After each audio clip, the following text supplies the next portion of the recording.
Here we are up and running. Look at this. It's a bit of a dreary day out there today. Sorry.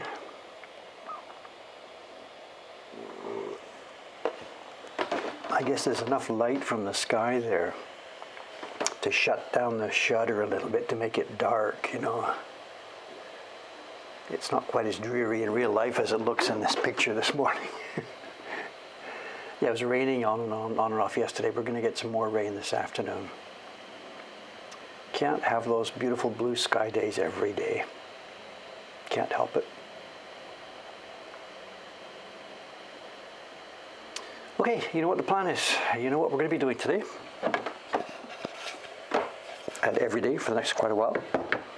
At some point though too, you know, I'm still doing other jobs here in the background, but at some point I'm going to have to cut and run with this thing and get going on times that are non-Twitch stream. At the moment, actually, you've seen me do all the work that I've done on this because I've just been doing it during these stream hours. But at the timetable now, it's starting to pull on me, and I'm going to have to spend lots more time on this blog than just what we have.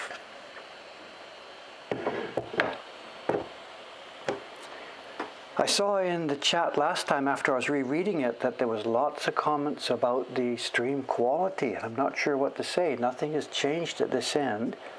We're outputting 1080 at 29.97 FPS, and I'm showing 0 drop frames, as was the other day. So I really don't know. Anyway, let's go with it. Oh, this reminds me. The TV the other day, they have left me the broadcast schedule. Well, this doesn't really help you immediately, but the thing's going to be broadcast in 2 places. One's domestically. Those of you who can read Japanese can pick it up here. It's going to be on the 12th month, the 11th day at the 1400th hour. That's the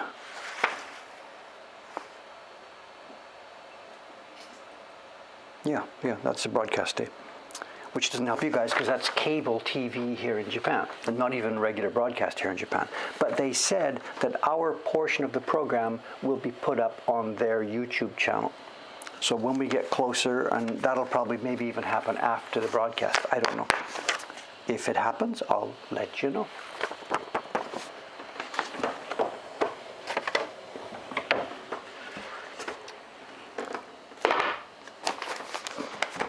Today's show and tell. And before we start, one quick tease.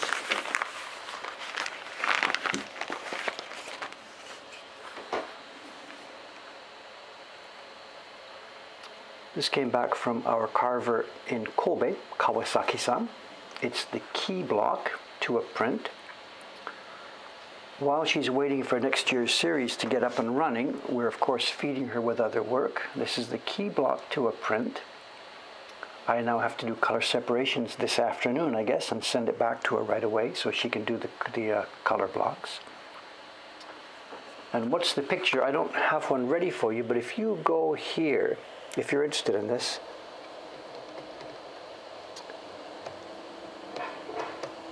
if you go to that website and type in the search box, type in the words watermill, you should pick up what's going on here. It's an old watermill, and there's something in the background which we can't see here.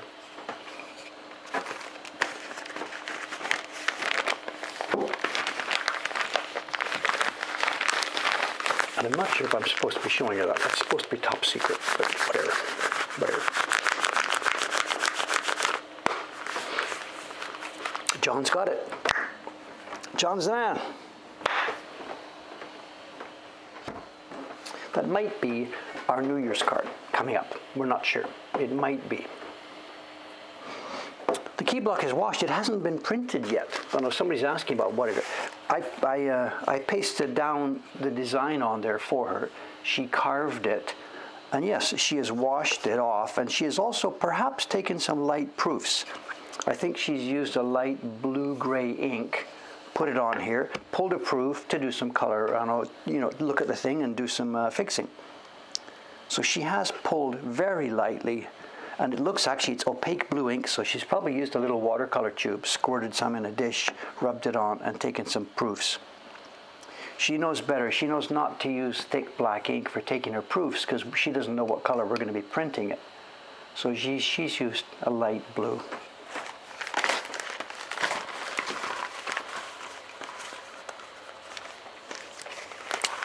So it's unused. I will now be printing it this afternoon. I think I'm going to do 3 color blocks, 4 color blocks. I don't know.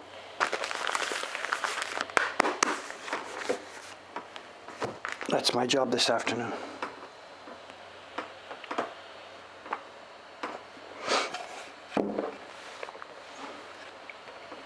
Okay, let's get to work.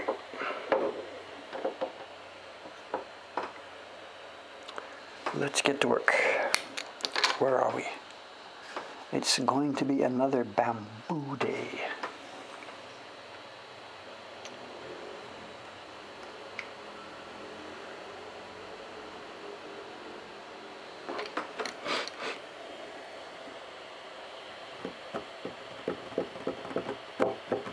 Monochromatic prints. I know Aizuri, the blue ones, were popular, and of course Sumi, just in shades of grey.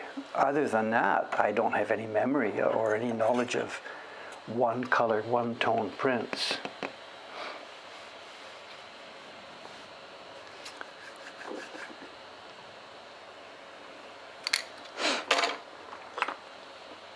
We're still sharp. We do so little carving in the last session, or this session, it's still sharp. Right, let's get to it.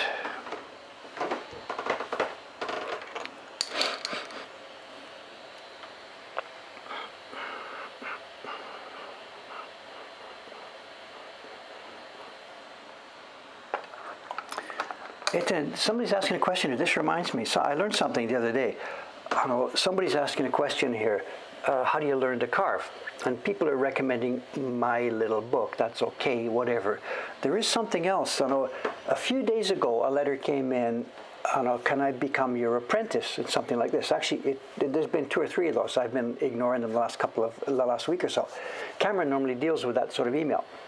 Now, Cameron is the main email filter guy. He handles the order processing, he does this, he does that, and he passes on to me stuff that is necessary for me. You know, people that write to me that need an answer from me. And Cameron's not here right now. He's off for at least a month. So I'm doing my own inbox and I'm doing Cameron's inbox. No problem. I process the orders, do that kind of stuff. I did that this morning while I was still in bed. Had to be done. But also last night there was another one of these, can I become your apprentice orders? And I realized that I didn't have an answer for this, because what happened, Cameron and I, more years ago, because there's so many emails like this, Cameron prepared a package reply for this. And it explains why we don't take apprentices. And if you're interested in learning this, and he's got a resource page, and he lists all this kind of stuff. Here's where you can find information. Here's where you can find more information. It's a glorious resource page he's put together. And I really didn't know much about this. So the only reason I found it is I was looking through his outgoing email, trying to find how has he been answering the apprentice request people. And I found this list of resources he's put together, and it's way too long for me to type into this Twitch chat here. Obviously, there's a space limit. But if somebody reminds me about this, I can put this page. We should maybe put it up online somewhere. And then even in here, when somebody asks, how can I get started, or what do I do, or where do I get tools, or what's the resources and stuff like this, we should just link to that page, or the bot could even link to it.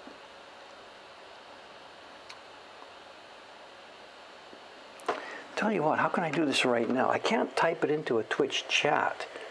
But if I take a quick email, I'm going to send it background right now. I'm going to send an email to the mods with this information, and they can sort of mess with it for a while here. Let's do this. 1 second, guys. Excuse me.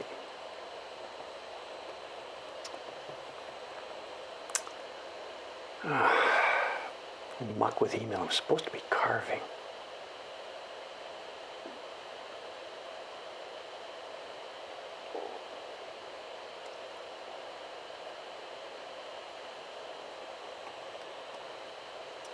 Excuse me a sec, just a minute. This is worth doing because it's, I know.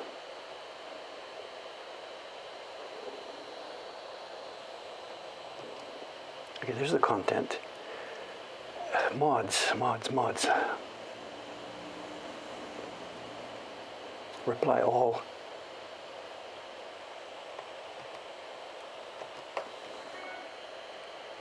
Gone, okay. I can make a page later with this, but oh, Karen's got it.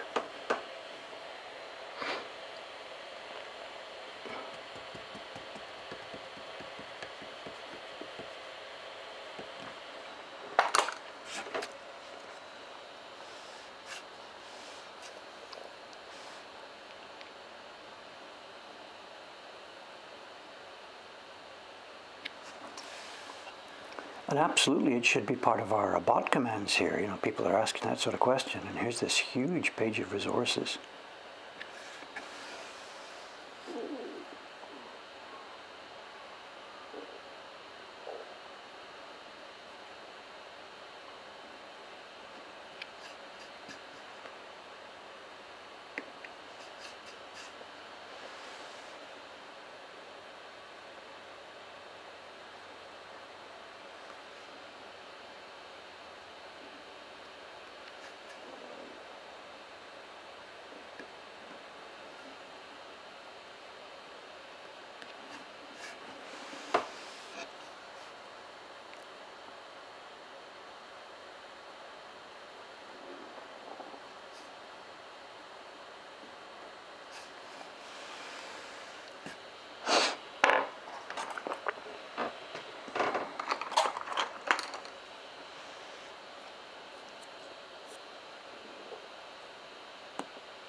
Another interesting email came in this morning related to that sort of thing, you know, about Cameron again.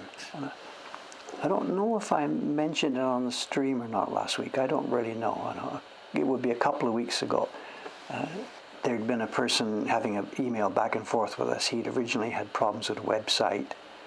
So he had written to us explaining the problems. And actually it was something we could fix. So we fixed it right there at the moment. I hadn't realized there was a problem with something. But after he pointed it out, we fixed it. And the correspondence went back and forth. He talked a bit more about the website. We adjusted this and that from the feedback and stuff. And then this gentleman ordered a bunch of prints. And we had some, we didn't have some. Again, the emails went back and forth, mostly with Cameron. You know, he placed his order, and then after he had placed his order and got things going, he wrote a very, very kind, very polite email, praising Cameron very much. That he had really been pleased with the level of response that he'd received from us, not us, from Cameron. I guess he's the kind of person that wants to be a counter to those, you know, everybody complains about stuff easily, but when things go well, most of us don't say anything, you know. If things are wrong, we stand up and complain or make noise, but when it's all okay, we don't usually say anything. I think his point of view, he wanted to be a counter to that kind of thing, so he took the time and trouble to write quite a long email letting me know that this man appreciated Cameron's service and that Cameron was a valuable employee, you know. So. And he wrote again this morning, and it's interesting. I hadn't actually replied to him about that. Cameron and I had seen the mail. We talked about it. We maybe even talked about it on the stream here. I don't remember. But I hadn't thought to reply to the person. And he wrote this morning he was a bit worried that his comment hadn't actually got through. So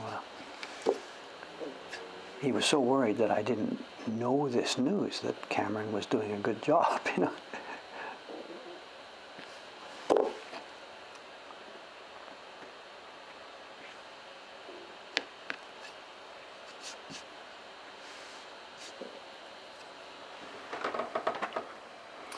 The other day, at the end of the last stream, we were doing this. And I don't know if you remember, it was a bit difficult for me to see something. So I put a little bit of camellia oil onto the area there. And that was a bit of a mistake. I'm going to put some more on now. You can see it's going to make it a bit easier to see. But it turns out if you put the oil on and then just leave it and don't carve, the oil sinks into the wood a bit and things get a bit more difficult to see rather than easy to see. The moment you put the oil on, the paper goes transparent and it's easy to see what's going on. But if you put it on and leave it, and then come back later, it's not so good. And that's what I did.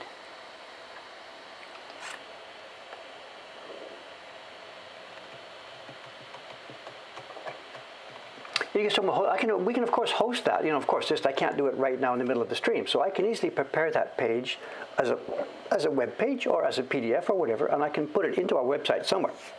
So don't worry about where it'll be hosted. I can do this just right now here in the middle of this thing.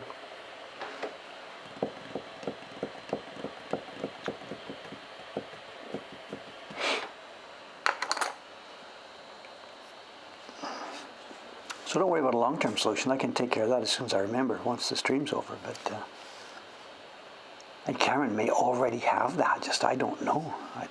It may be already up on the website somewhere.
We just finished the weekend in Asaksa, and it was the weather wasn't great. It was a bit dreary, and yesterday on and off was rain, so there weren't a lot of massive crowds.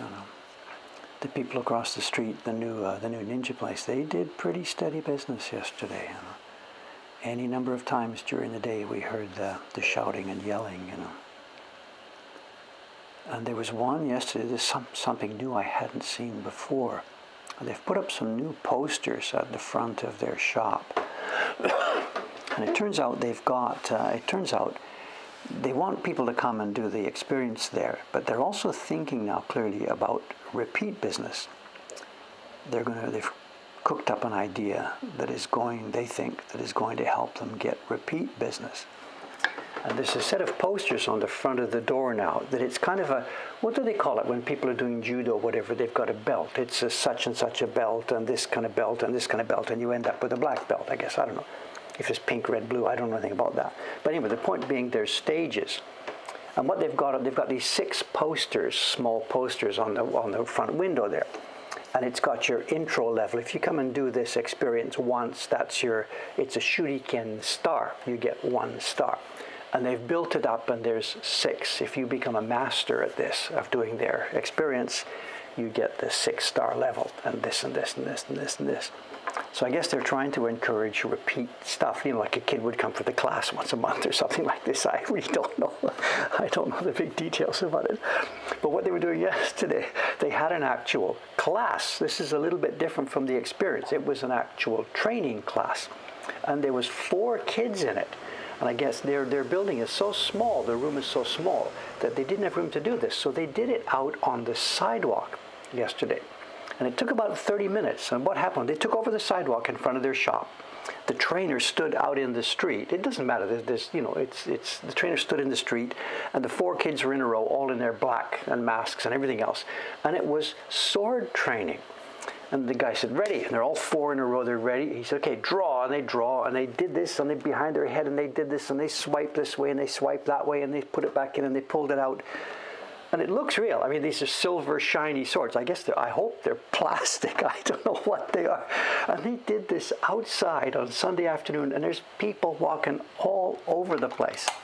And I'm like, is this okay? You know, I'm sure it's little kids, so I guess they're not, you know, real swords.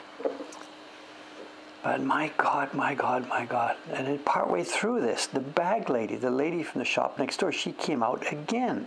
And this is becoming a thing.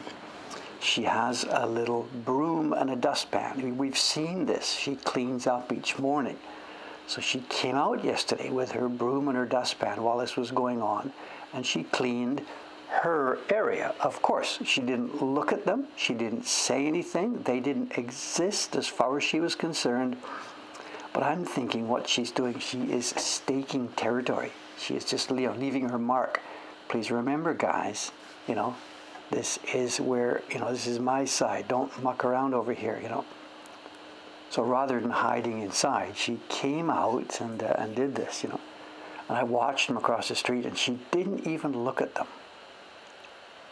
So this is really going to be fun to watch this develop, you know.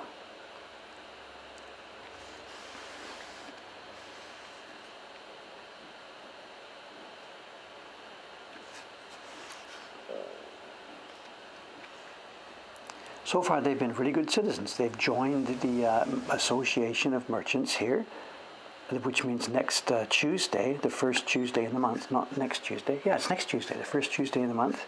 They should be out there Tuesday morning at 10 o'clock with brooms and dustpans helping to clean up. And then we'll have a chance to chat, and we'll see. And then the bag lady, she is the finance officer for the group. So as soon as we finish the cleanup, she goes around to each of the shops collecting our monthly fee, which is 4,200 yen. So she will be going next door to speak to them and saying, money please. I'd like to say she took her broom and like did the gestures, but no, she didn't do that. She did not even look at them, of course.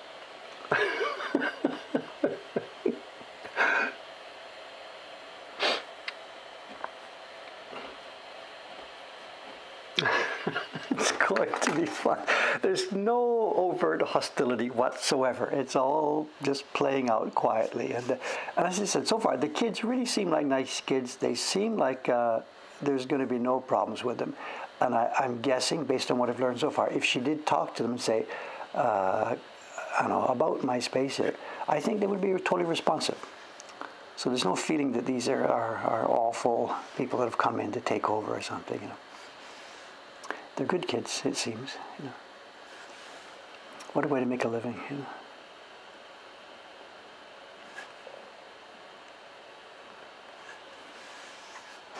What a way to make a living, messing about with all that old stuff that has no relevance to modern society, you know.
There's our goal.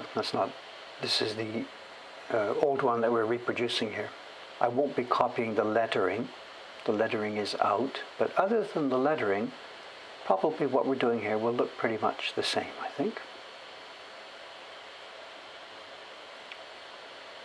And the other one.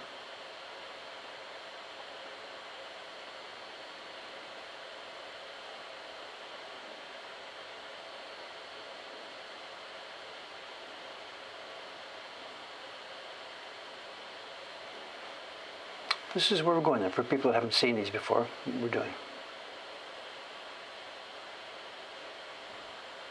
You can see too, there's going to be multiple blocks. On this one, there's one full bamboo, which, got the wrong one here, just a sec, sorry. Get the right one, Dave. Brain dead here, so I clicked the wrong button there. Here's this one. So you can see we've got full bamboo on this one, but the background bamboo, the stem is on the key block, but there will be leaves behind it on a separate block because, as you can see, they're lighter and gray.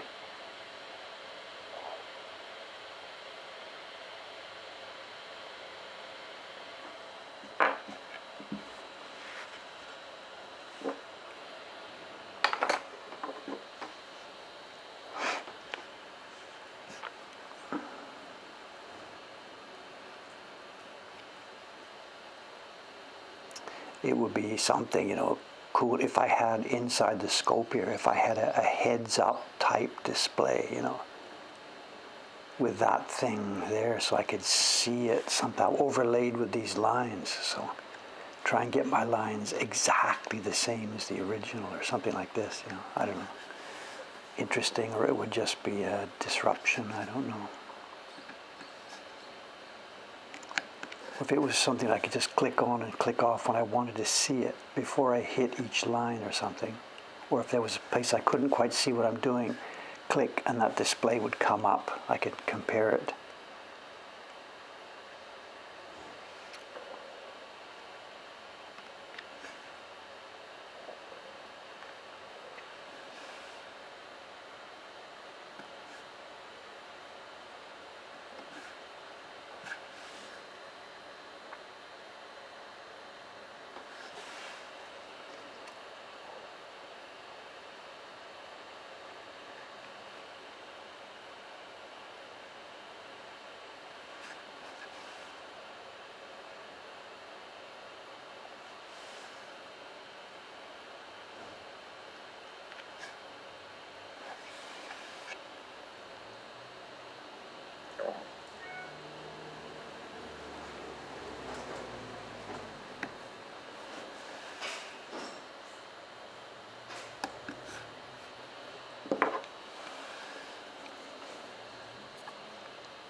Today's Monday, the first Monday in the month, so the garbage that's out there today is the unrecyclable, unburnable, unbreakable, whatever it's, it's broken glass and leftover fluorescent bulbs and that kind of stuff, the things that they can't handle together with the other types of garbage.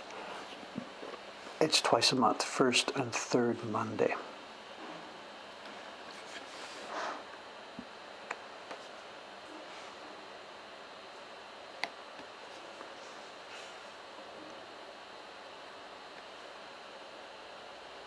And then the first Tuesday, as I said, that's tomorrow, that's a cleaning day.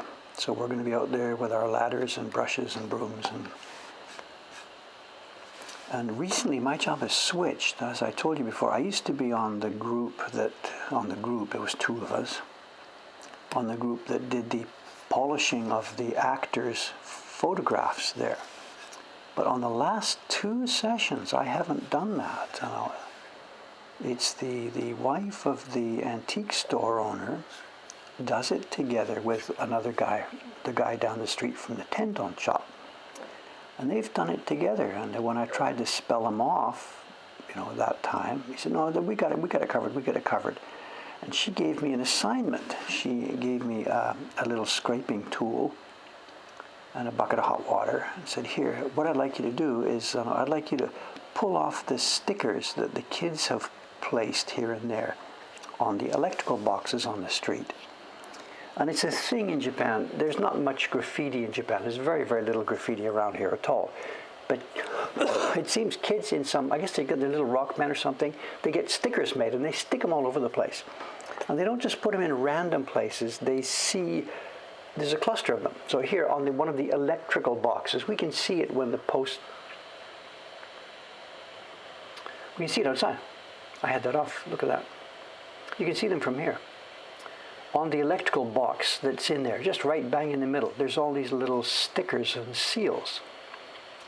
And my job last time was to get as much of that off as I can. And in fact, you can see where I got to. The right-hand face of this thing, from where we look, has no stickers on it, just some afterburner.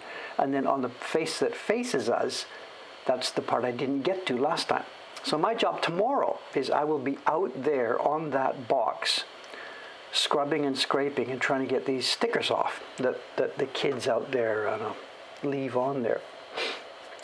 And that suits me, whatever. I didn't really enjoy climbing up to the top of that thing. And I think, actually, they've taken me off that job. They're worried about me. I was doing that because of my height. I guess I'm the tallest person in the group. But one of the previous times I was doing it, I was up there and the ladder was shaking a bit. And she said, are you okay? And I'm like, Shogunai, I can't help it. It's okay. And I think they had a little bit of a background conversation, I'm guessing here. And they were thinking, Dave is tall to do this job, but also he is sort of getting a little bit old. And I think they have taken me off this. And if that's the case, then honestly speaking, I am not going to complain, because I actually didn't like doing that. It's not sky high, but it's high enough that if I slipped on that thing and fell, it would not be a good result. So it looks like I've been retired. I don't know. I'm not going to ask, and they're not going to tell. And we'll see. Maybe tomorrow when we're sorting things out, I will gesture towards the ladder and say, you want me to do this? And I think she'll say, no, here, stick with the stickers. You did a real good job last time. Hey, let's just use it. Let's stay with the stickers. I'm really happy with what you're doing. My guess is that's the way it's going to play out tomorrow. In which case, I will be no problem, very happy. So we'll see. My career as a ladder climbing, street cleaning, poster cleaner, may be at an end.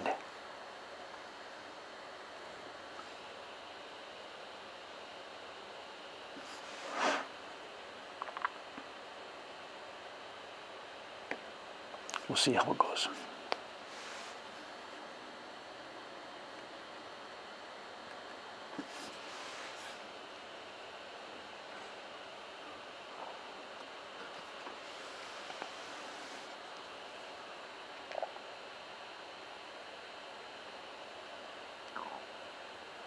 Mixed feelings, of course. I don't want to climb those ladders and do that stuff, but the idea that Dave has now moved into a part of his life where people are trying to take care of him because he's old, I really do not like that part of the situation at all. Maybe at some point when this goes along, I have no experience yet, maybe at some point you start to enjoy this and you revel in it. They're treating me nicely because I'm an old guy, or whatever. But I am not in any way comfortable with that. So I don't know. Maybe I'm just imagining this and that's not what's happening. I don't know.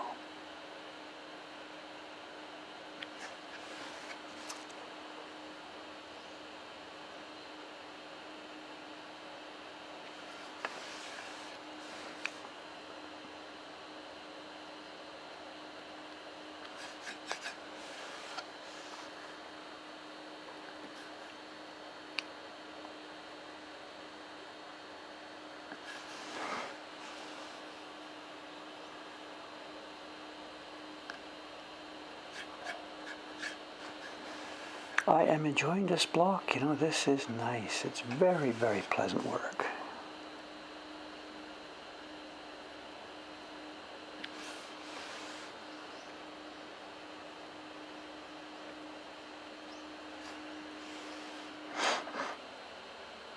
I hear the air conditioner hasn't given up for the year yet. It's still plugging away out there.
Yeah, heights and stuff. Nah, I don't do heights either, you know.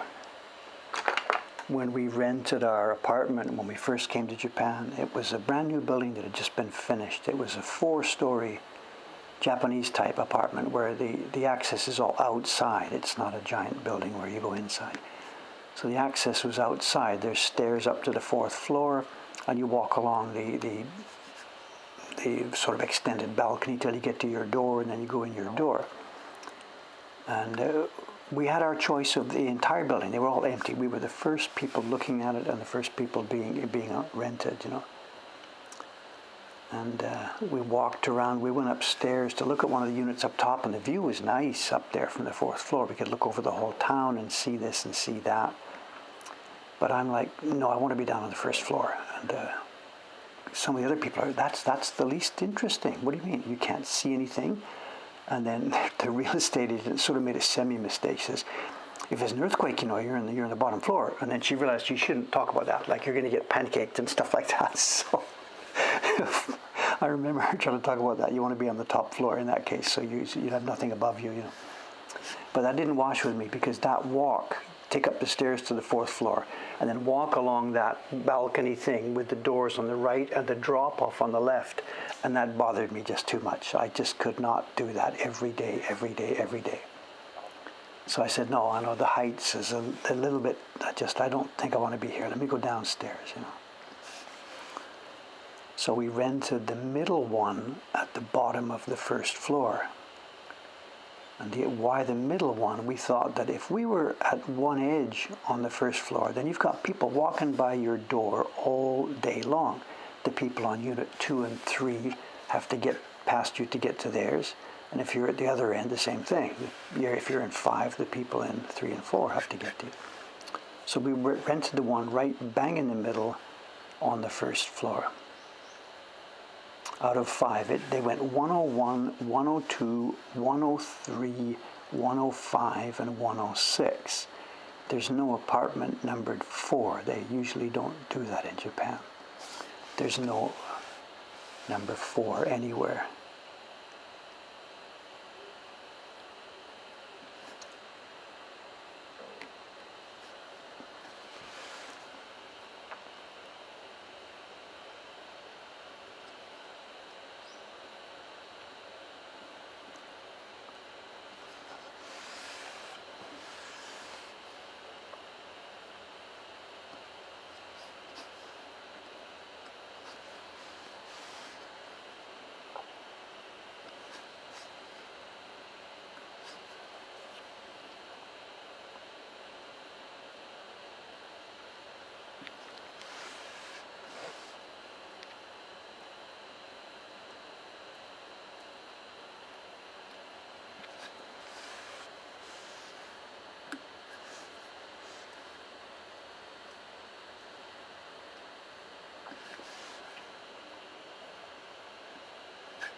I'm happy it's coming along nicely. Slow, peaceful work. The hotels will have a fourth floor, but when you're looking at apartment numbers, 1, 2, 3, 5, 6, 7, the rooms, there's probably there may be a fourth floor of a hotel, but there probably is not going to be a room 104. Whatever. The more modern ones maybe do this. Anything that's 10, 15, 20, 30 years old, no. And someone's pointed, Andy's saying here, apartment number 5 is apartment number 4. It just doesn't say it. This is like the 13th floor, you know. Lots of buildings, when I was growing up, the office building, whatever, would have no 13th floor. And I'm like, I sort of, whatever, if the 13th was a superstitious number, but the people on the 14th floor, you can't fool the gods, you know. They know you're on the 13th floor, even though the number says something different. So does it make any difference, you know? Whatever. The 4 is the number, the pronunciation for 4. One of the ways to pronounce 4 is shi. Ichi, ni, san, shi, go, roku. And shi is another pronunciation for the word death, to die. So this was the reason for this thing.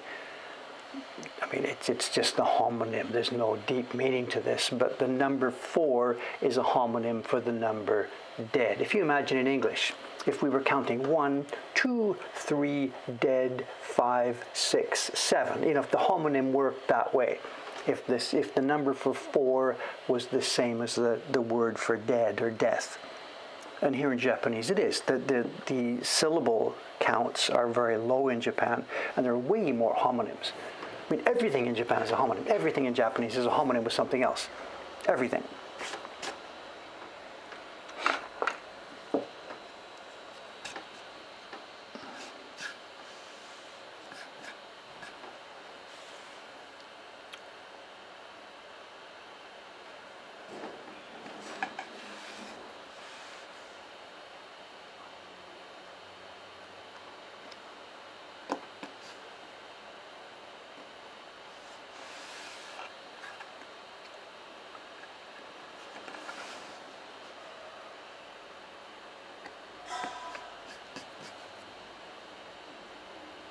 Because there are so many homonyms, I know companies use this to advertise their phone numbers. I guess maybe they don't even need this anymore. But back in the old days when there was phone numbers, there would be a TV ad for something, and if the phone number is 662543, whatever, they would take the 2543 and make words out of it using the numbers. And so their catchphrase would be a word that when you say it, it's a word, but when you spell it, it's their phone number.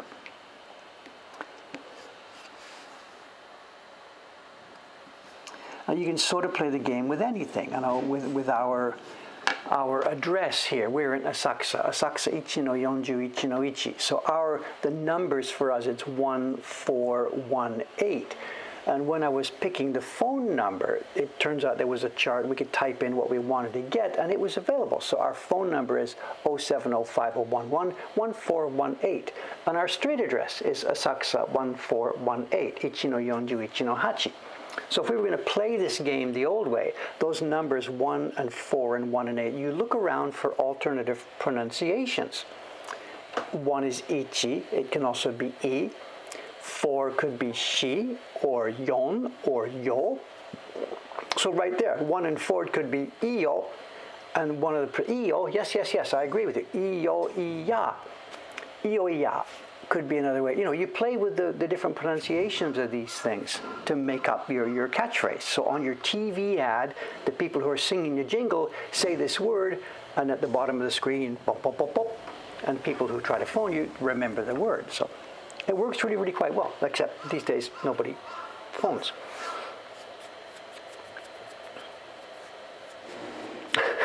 So, Connor's got this. There must be a better phrase, 1418 we could use.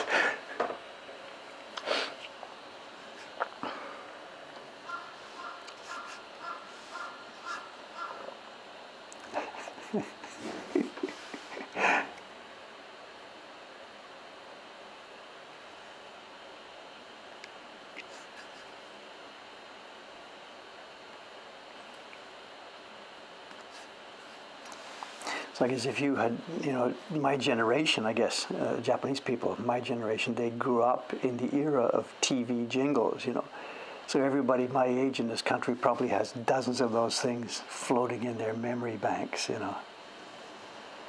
Loan companies or whatever, companies that needed you to phone them. Moving companies, loan companies, to get their national number, you can phone it free dial from anywhere in the country. And, this jingle sings the number and it means something funny, So everybody must have dozens of these things.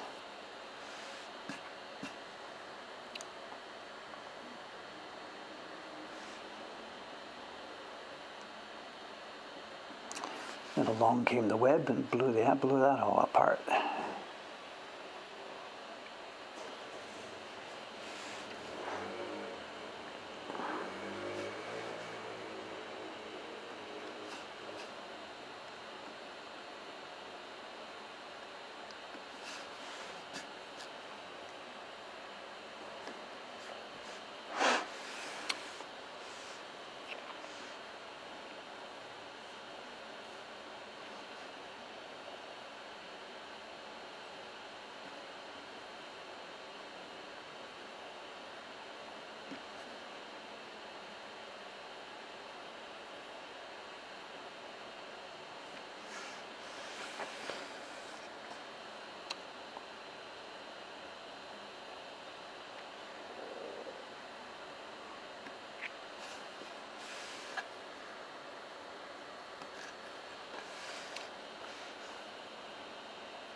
How are we doing? We're about halfway through our 8:51. Okay, as a lead up, we have a show and tell today. When I'm finished here, about 9:15, we have a show and tell.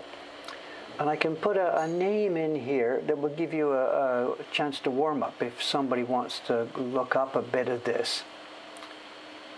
There's a designer's name from back in it would be Meiji, I guess just middle Meiji. There's a designer, and his name was Oka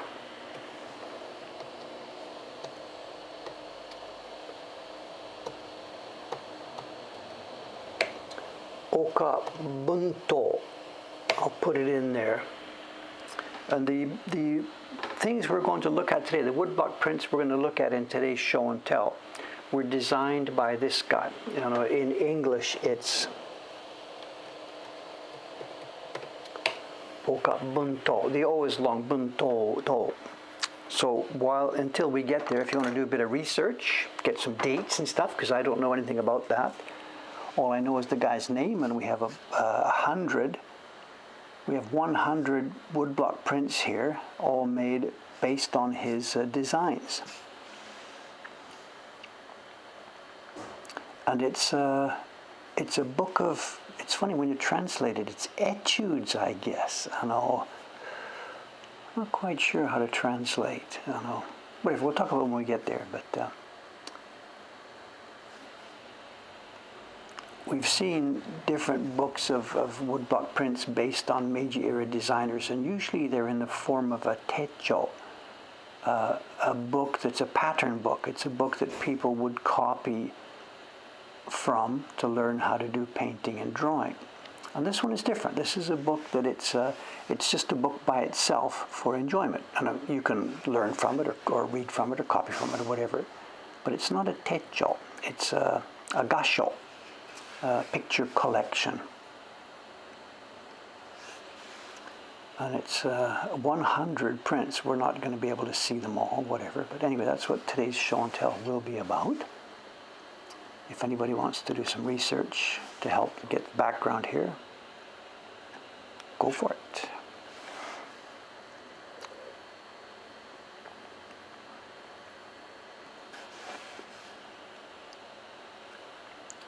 I'm asking people to do my homework.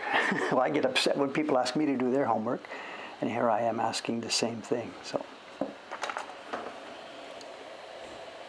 see if this is it. I don't know, when we get there, we'll look at it. I don't know. If it's the one we've got, it's 5 volumes.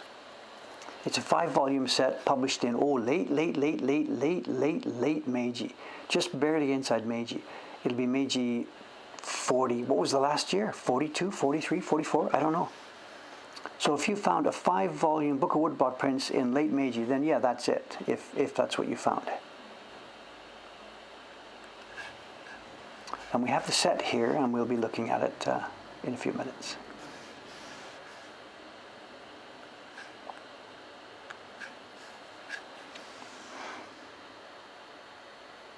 And if all we know about Japanese prints is ukiyo-e prints and stuff, then you never hear of people like this, because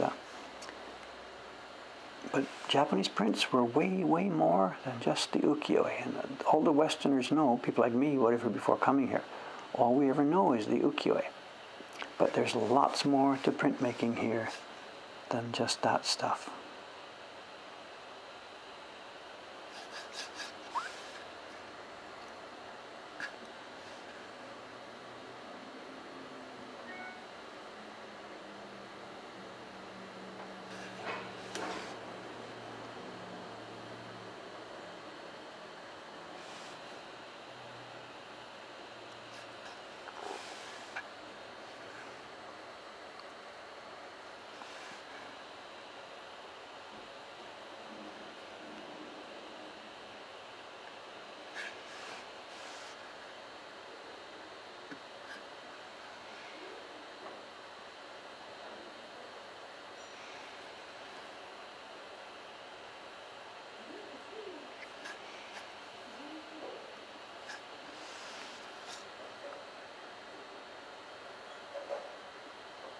There's a tiny triangle there. Can I get that out? I don't know.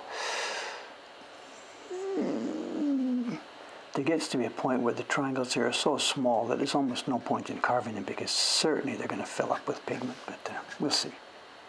Give it a try. If the previous carver got it, because I can see it, then we should give it a try. Remember, everything I'm carving here has already been carved, so I know it can be done. So there's no backing away. If I see that tiny triangle, he did it, so I have to give it a try. We're doing well. How far have we come this morning? Good, good, good, good, good. That's a bit too long.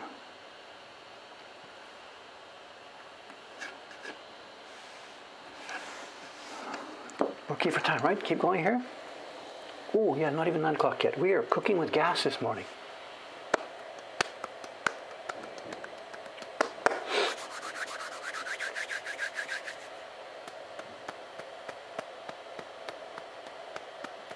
No, I don't have chat projected. It should be. If I could read the chat, I was going on. That's why it was so cool when Cameron was here in the building.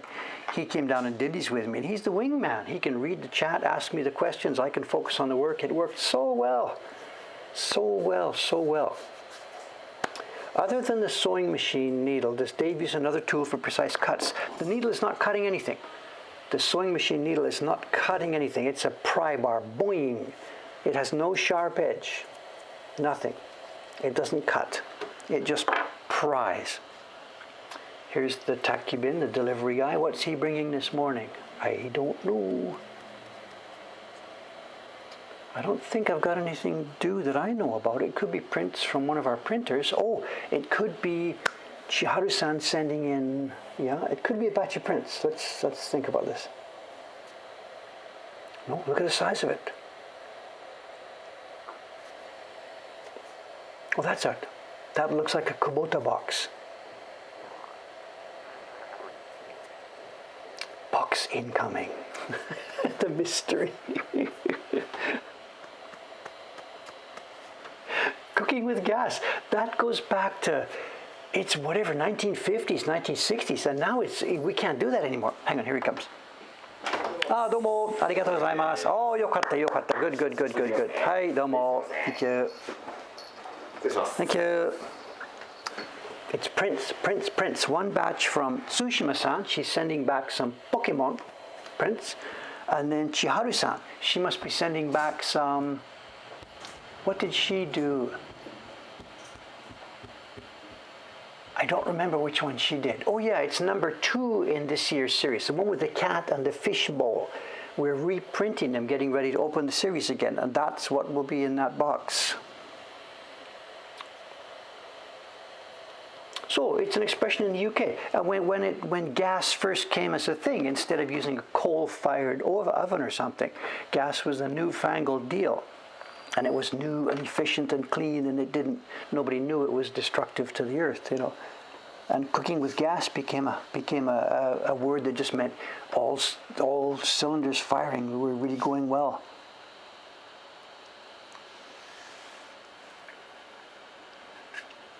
Must have been a commercial, I guess. TV or something. I guess so. It's going to have to be retired. We're not supposed to do that anymore, but whatever.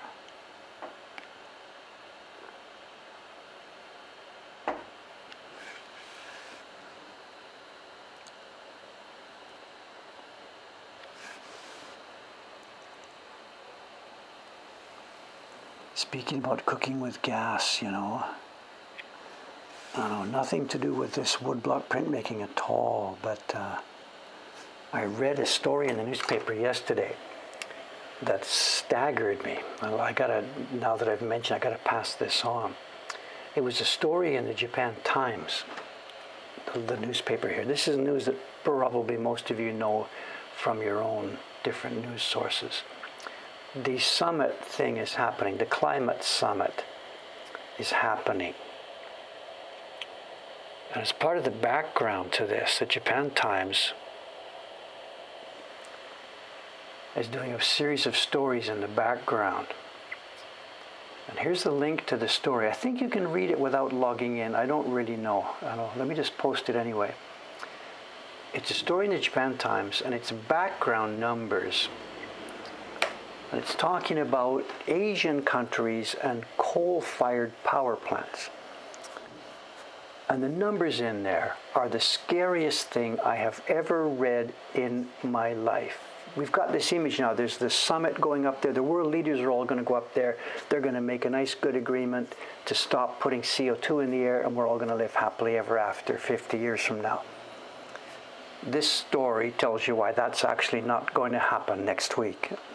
It's insane. The numbers are insane. The numbers are insane.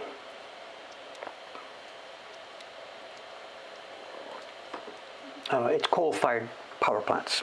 I think China, I don't know the numbers, India is building 254 new plants as we speak. Japan is building 6 or 7 or 8 more as we speak. There are a bunch of coal-fired power plants under construction in Japan, in China, in India as we speak. It's the mathematics, it's the math when you do the math. Normal people like you and me, I got the lights turned on, I'm running my computer, I want the power. I've become used to this. It's a drug I am drinking every day. And society and the governments and the power companies are just doing what we're asking them to do. You want juice, Dave? Fine. We'll build a power plant to give you juice for your computer. Oh, by the way, you voted no nuclear.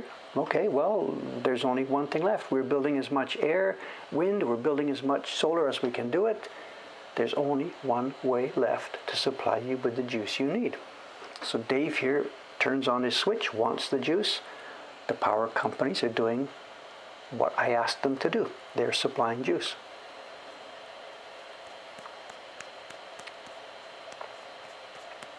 Whatever, there's no point in fighting or arguing about it here, whatever. The thing is what it is at the moment.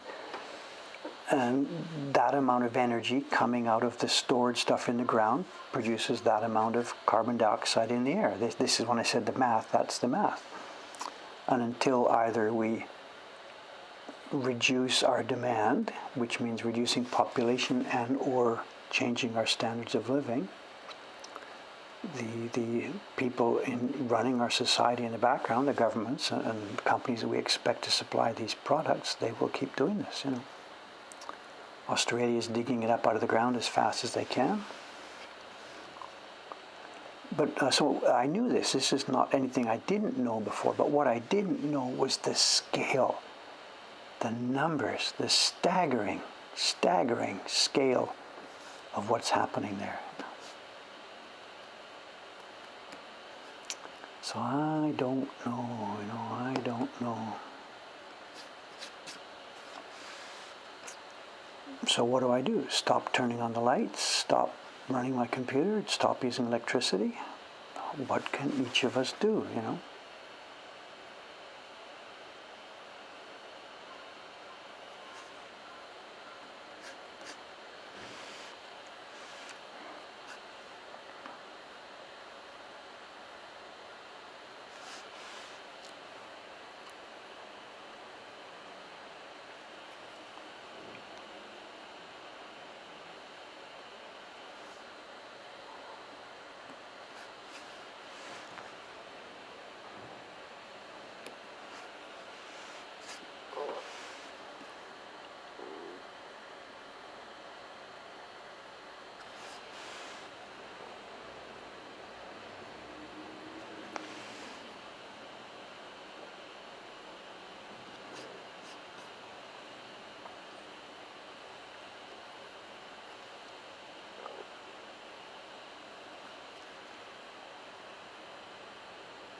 No, shoe lady, I really don't know. I wasn't following this. I'm sorry. I got the door closed for me, so I can't really hear the outside sounds too vividly here. Did the lady come by or not? I don't know. But that really isn't a shoe lady in the sense that we had a regular clockwork lady who came by day after day after day,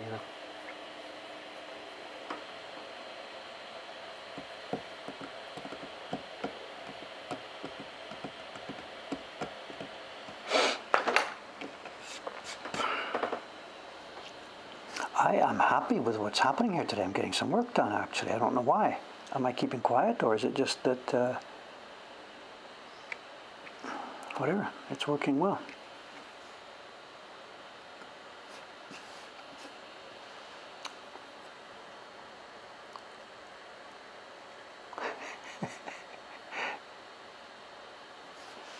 I've also been waiting for a specific question to come, and I guess maybe I might have missed it, actually, but...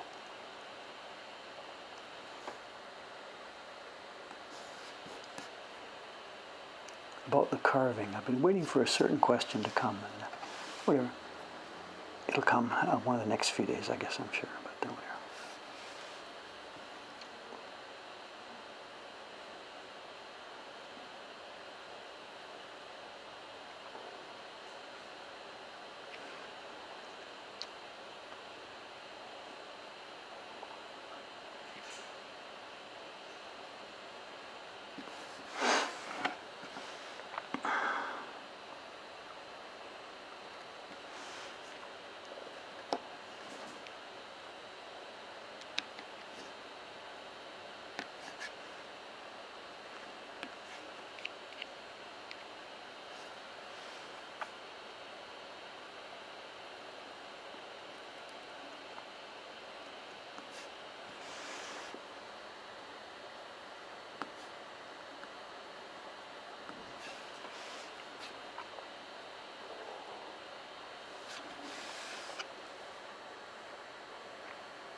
Pop out the little triangles and stuff, okay, but when the areas are bigger than this, there's no way we try and pop it out all at once.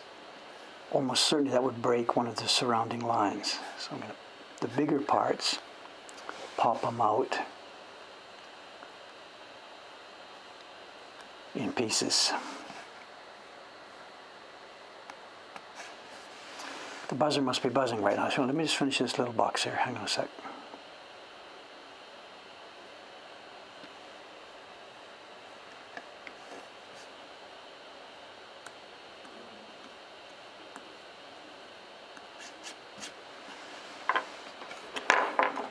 The buzzer's buzzing. No, not yet. They're okay.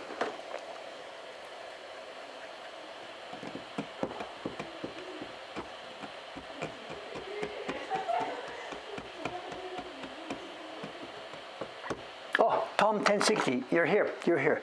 Tom's asking me about the straight line knife. It is now 9:12. We have 3 minutes left. Tom, ask me next time. I have it here. We have it ready to go. And there's a story.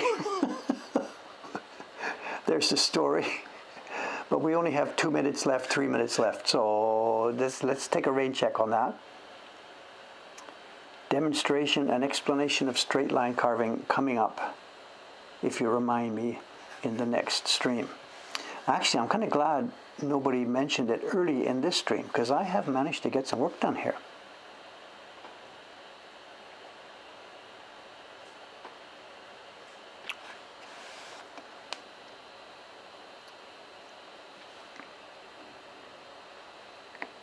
I've got something done here today. This is nice. You can see, right? You can see how this would go. What have we done here this morning? I started where? Somewhere, I don't remember. I was finishing up here, was I? I came over the top, down there, and all this stuff, blah, blah, blah, blah, blah, in the last, like, hour or so. If you can imagine, if I were here by myself for the rest of the day, you easily, bang, bang, bang, we're done with this. Do the borders, move on to the next one. This whole block, these 1, 2, 3, 4, 5 pictures, how long would it take at that pace? It wouldn't take long at all, you know. It wouldn't be one day. There's no way I could do this in one day. A couple of days, 2.5 days. This is productive stuff. It's productive work. It really, really, really, really works well, you know. And everybody, me included, before I got involved with this, I had the idea that, oh my God, just do it with a machine. You don't want to spend so much time. It takes so long. It's actually not true. I can't say this is the most efficient job in the world. But the point being that when you look at the time it takes to do it, compared to what you get for it, the beautiful prints that will last hundreds of years and lots of copies of those prints, when you factor those things in, this carving job it's efficient, hugely efficient. Although it doesn't look it, it's sort of paradoxical, you know, picking away at these little tiny bits of wood. Give me a break. And yet, and yet, and yet.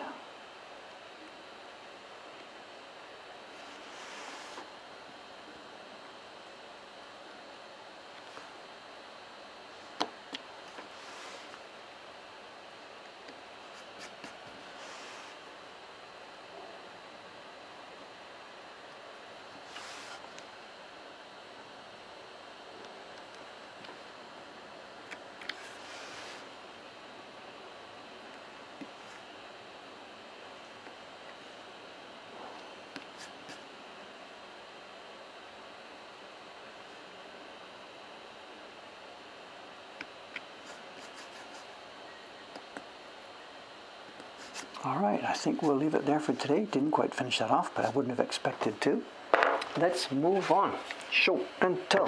Buzzers buzzing, buzzers buzzing. But tell you, before I show you, we have the show and tell. We have the show and tell books, but let me just quickly crack one of those boxes that just got delivered. One sec.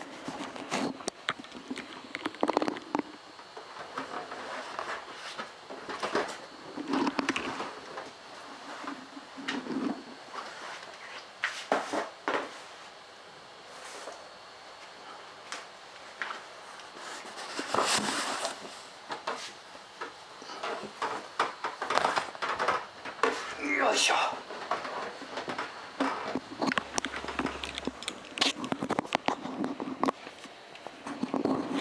This is Tsushima-san. She's funny. She's the first lady we hired. I'm not going to open this one right now. She's the first lady we hired about 10 years ago. She's a housewife lady working for us as a printer in Ome. She's still got 3 kids. She's got 3 active kids in school, bang, bang, bang. She doesn't have a whole lot of time to work for us. So the work she's doing for us is batches and small prints, small numbers at a time. And it's the end of the month. She's getting paid now, and she always hands in the latest batch. She sends it to me quickly to get checked in time so she can get paid for it. She's not one of our carving machines. We know that. She doesn't expect to. She's a quietly productive lady in the background for us. Basket.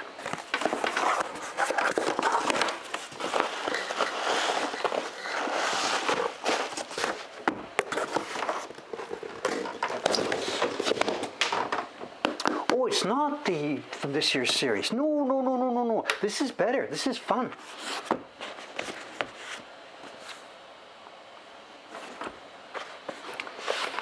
New expression. If you haven't seen this before, this is suri hon des. Suri is our printing. Hon is book, actually. But hon also means the hon means the base, the motto, whatever.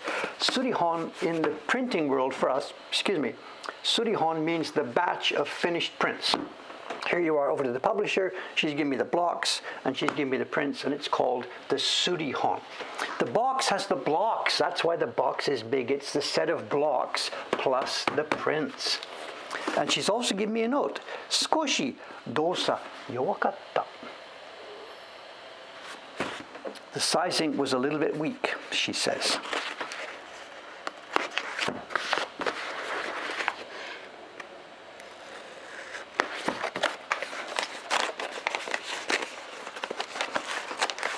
And also, this is damp. This is chronic with her. She has the idea that I'm in such a hurry for these, she doesn't actually dry them off well. And I'm going to have to take these upstairs now and put them in the drying boards.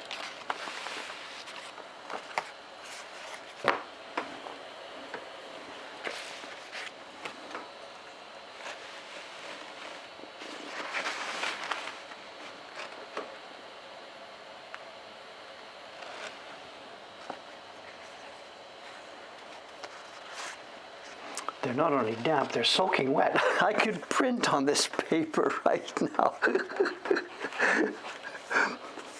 Look at this. There are 120 in here. That series is a staggering, stunning bestseller. Jed is rolling in royalties.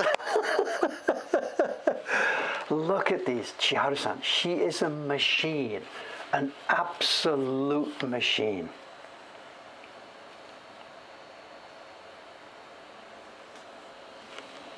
This is Dave's ultimate compliment for his printers. I don't know if I'm being paradoxical, whatever. Here we are. It's the carving. Kawasaki-san carved it, our young carver in Kobe. And this is Kawai Chiharu. Some of the earlier prints from her said Kanai Chiharu. That was her married name. She's now divorced and she's gone back to her maiden name, Kawai Chiharu. We have another printer called Kawai. He spells it a different way. It's a different one. Homonyms. I love this, I love this, I love this.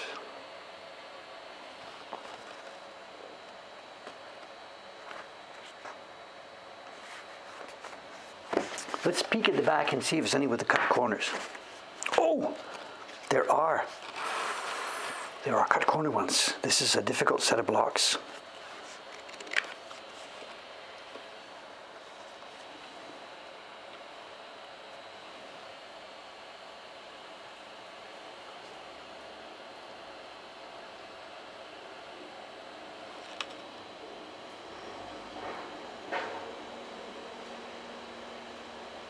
Do you see anything wrong with it? I don't either. But this is the way they go, you know. She has seen something. She knows about something. There's probably a misregistration somewhere that I am not seeing at first sight here.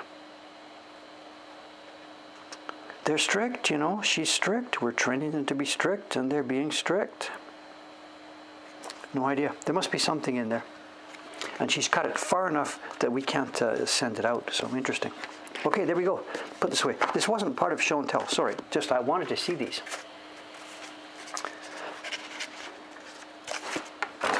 Okay, that's another one of my jobs that has to be done this afternoon.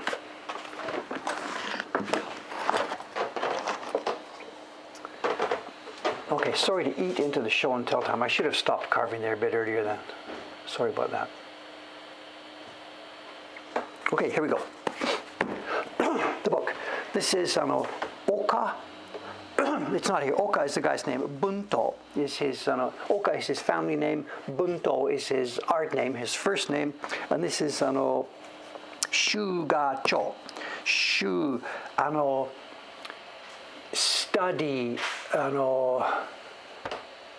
Study, whatever. Study, learn. Ga, picture, cho, collection. Makiichi. Maki ni Maki-san. There's 5 volumes in this series. If we skip ahead to the back page to see the colophon, we can see John's got a link to here. Good. Bunto shugacho. I know if it's not shukako. This is pronounced as bunto shugacho. Cho. Anyway, here it is. It's published in, so much talking, no pictures yet. It's published in Meiji 42, the second month, the 20th day. And this is the guy's name, Oka Bunto, T-O-U, Bunto. And he apparently was a designer noted for his pictures in the kacho genre, flowers and birds. Flowers and birds. Shugacho. Jo may be a pronunciation, but it's not ko. Absolutely not ko. And what we're looking at, he was a painter. He wasn't a woodblock person in any way whatsoever. He was a painter. He did scrolls and paintings, and he must have arranged with a publisher, or a publisher commissioned from him pictures. And they are, if you were expecting canvases, that's not what we're expecting. They are minimalist. In case you can't tell, it's a pine cone and pine needles. And of course his seal. A little bit different from what we saw last time, the kimono. This is the same era.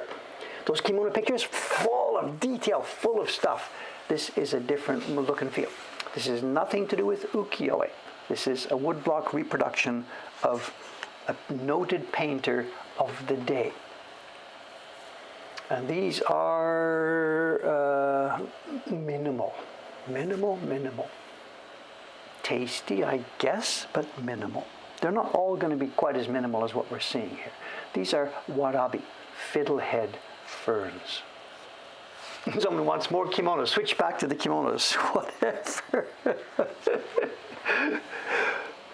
We're giving you a variety here. It's okay. We're just trying to cover the whole world of Japanese woodblock printmaking.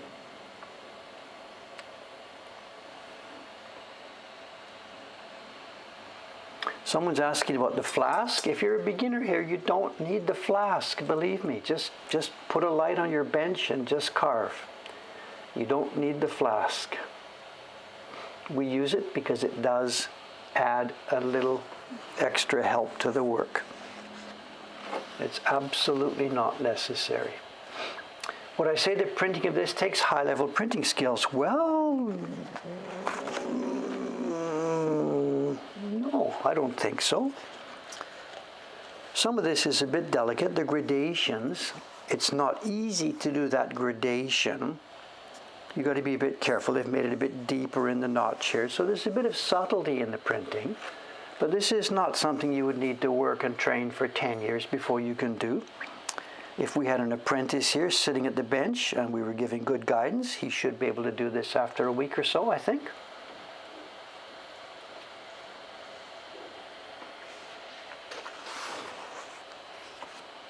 It doesn't get much more minimal than this. Nee.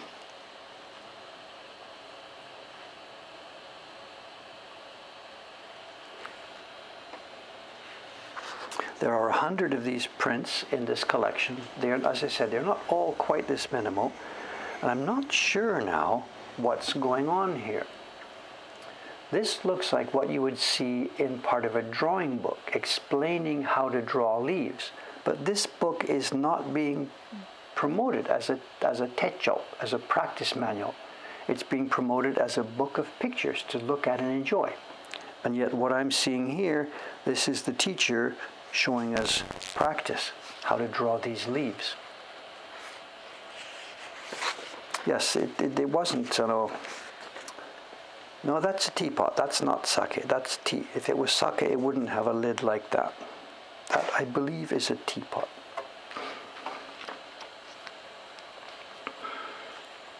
So Andy's got it. Turn the page. I'm expecting a totally blank page next. Polar bear in a snowstorm. I don't know. Whatever.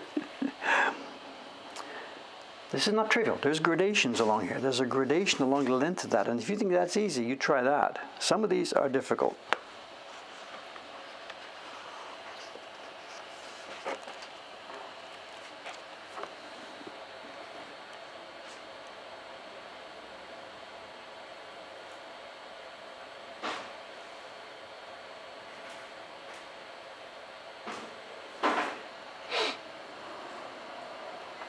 So the original drawing would have been done with, of course, watercolors. The guy sketched his little paint box, and then people carved it and printed it.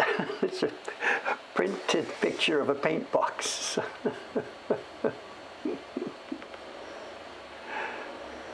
And that has got to be Western influenced, absolutely. Paint boxes like that, there's no way that would have existed in old Edo Japan. This is Meiji Japan, lots of influence from the West.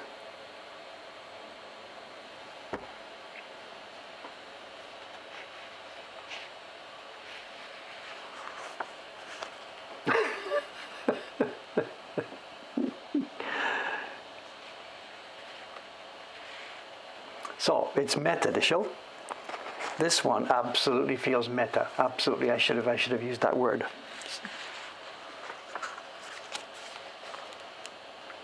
The whole set of 100 prints are not like this. Let's move along actually quite quickly, because this first volume, I guess,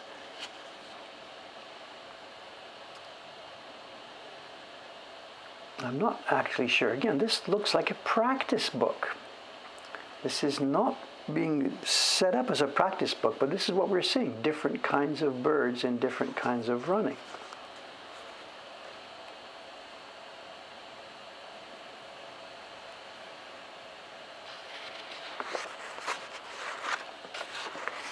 End of book one. Let's zoom along. The other ones do. They get progressively, or there are certainly more interest in some of the other ones. Here we are. A bit more colorful now.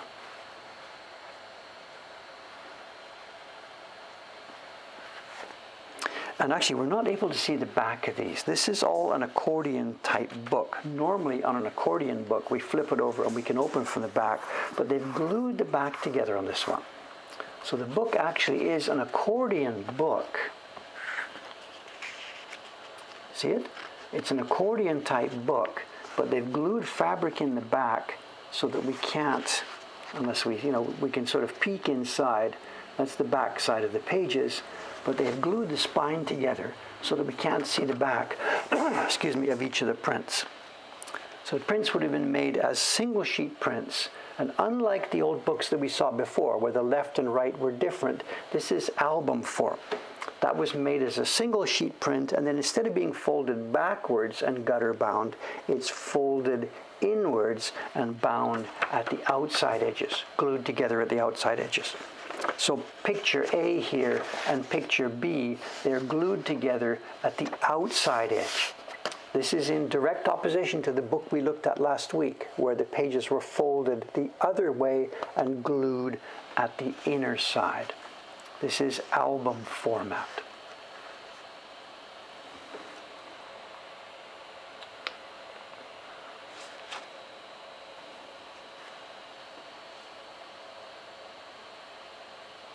Shadows. This is not ukiyo-e. Very, very, very rare to see shadows in any kind of Japanese printmaking.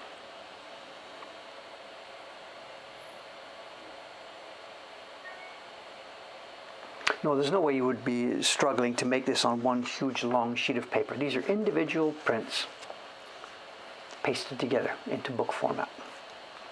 And these are, honestly speaking, this is not my favorite stuff, you know. I got the book to learn more about this and to see what things are, but this man is not my favorite designer, and a book like this is not my favorite book at all.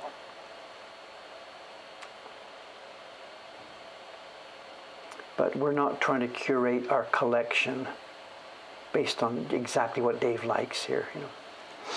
Somebody said, why are shadows rare? In the old ukiyo-e, there was no conception of where the light is coming from. Objects were flat. There was no modeling. There were no shadows. We're speaking about the old ukiyo-e back in the 17th, 18th, 19th centuries. Bugs. Shadows in the Shin Hanga became a whole different story. Of course, the print I just showed you from Chiharu-san, it's full of shadows. So of course, but in the old ukiyo-e tradition, there was no modeling and no shadows.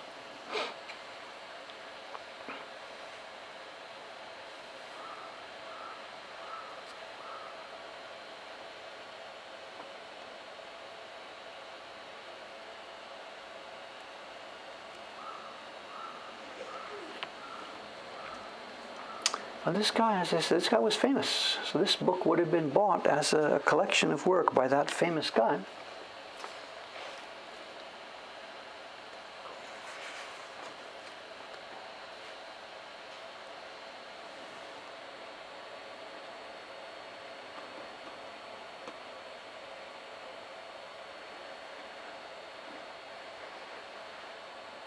But I think this is very much mislabeled. I think this looks exactly like the techo that we've been seeing, a practice book. You would use this book as a reference to learn how to draw persimmons and boats and whatever else.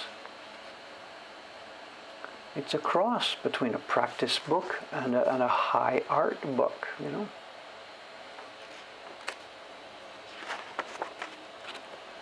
Whoa.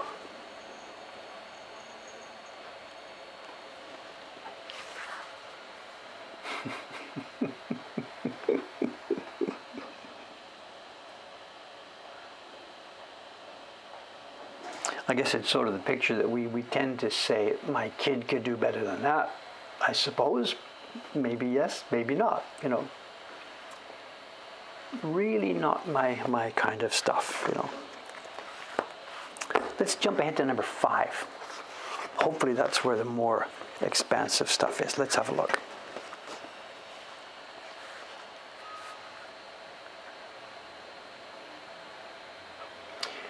Were these published while the painter was still alive? I don't know. I'm sorry. He was a noted painter of his day. There must be a Wikipedia page for him.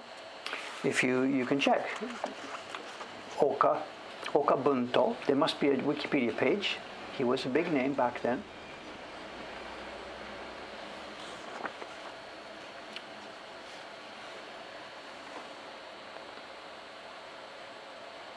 And I'm thinking, you know, other than this book, I've never heard of this guy, and I'm thinking I know why. I don't know. Who am I to tell? I don't know. My interest is in the prints, you know. What's got somebody died in 1943. So this book must have been done then. This is when, 1905 or something? Did somebody say?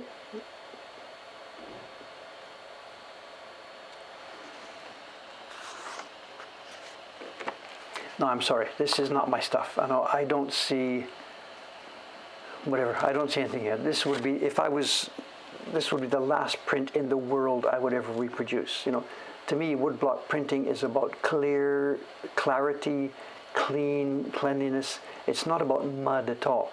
What this reminds me of right away is early Hiroshi Yoshida oil paintings. It's just mud, top to bottom. It's mud, top to bottom.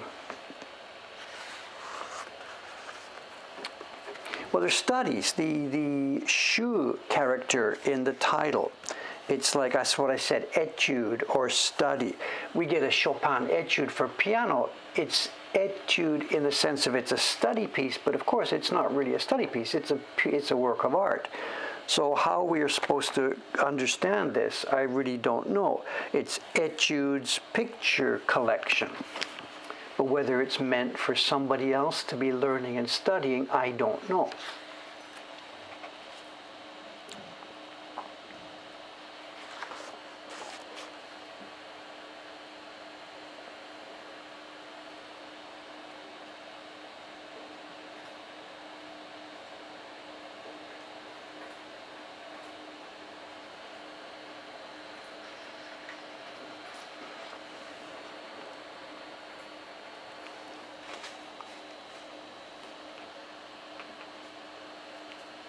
There is a fraction of embossing here, nothing dramatic, but a fraction bit of embossing here.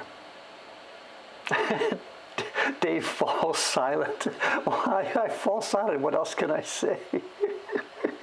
If I say too much, I'm just going to get in trouble. It's okay. It's all right. Mushrooms.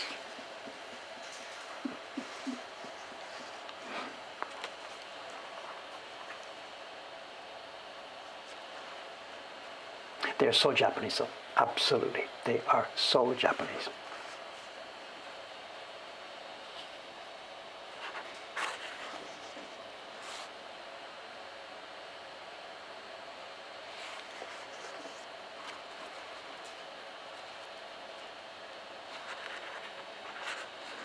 And that's the end of the collection. Okay, there we have it. There you have it. Another window into the world of Japanese woodblock prints. There's 100 prints in this collection. It was published in the day, and as far as I know, it probably sold quite well, because we see this particular book, or one book from the set. This comes up again and again and again on Yahoo Auctions. So in its day, this book, I can't say bestseller, but in its day, this book did sell. It was out there in the market, and lots and lots and lots of people bought it because we see them these days. So I guess whatever people were studying and training, and as I said, I don't think it was one of those that was specifically designed to be used in schools. It certainly doesn't have that appearance. But given the fact that we find so many copies of them left, perhaps it was. Perhaps it went to high schools or colleges to be used as a painting master. I don't know. I don't know. Anyway, there it is. Another factor of Japanese woodblock prints. Okay, it's Monday. I am now going to have one of the busiest days I have ever had. It's the first of the month, which means it's the, sorry, excuse me, dying, which means it's the first of the month, so it's the billing for the subscriptions. That's Cameron's job. He's not here, so it's my job today. So I'm doing, for the next month, I'm doing double dipping here. I'm doing my own work plus Cameron's job as well. We got to go to the post office. We've got a, I can't say fight. We've got a disagreement going with our local post office. They won't accept packages from us for Australia. They have, for 2-3 weeks now, they haven't been taking anything from Australia. Nope, it's not permitted. Nope, go to the website. And we've looked at the website, and on the website, it seems to say that Australian packages are okay under certain types and certain circumstances. I went back to the post office. No. So today I am printing out the page from the website, and at 10 o'clock I am going down there when they open. And I'm going to stuff this in front of the counter. So I've got 100 people in Australia, some of whom are now angry at me, waiting for stuff. Your website says it's okay. I'm going to try and resolve this today. So if you're one of the people waiting for subscription prints from Australia, I don't know, maybe we'll get some action or maybe not. I don't know. It's City Hall. I can't fight them. If they don't take the packages, they don't take them. But we're going to try wrestling with it. Whatever. Okay, so I'm out of here. I'll see you again 3 more days from now. I'll be back here Thursday morning from me, which is Wednesday night for most of you guys. You know what I'll be doing, but also I may, if I had a chance, I may have progressed quite a bit along the board or not. I don't know. Thanks very much. Let's put up the outside camera.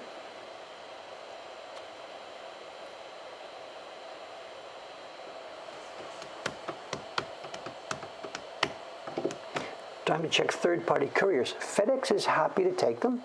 Base price for a small package from here to Australia, base price is over $80. And for a small subscription print that costs $35, nobody is going to pay $80 for the shipping. Also, FedEx has another rule. We can't do what we do with Jet. We can't put 15 packages into one box and send it over. They only accept packages one by one for each delivery and each customs item.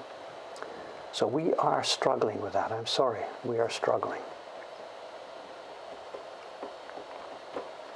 Anyway, enough complaining. Time for me to get up, get home. Thanks very much. I'll see you in a few more days from now. Bye for now.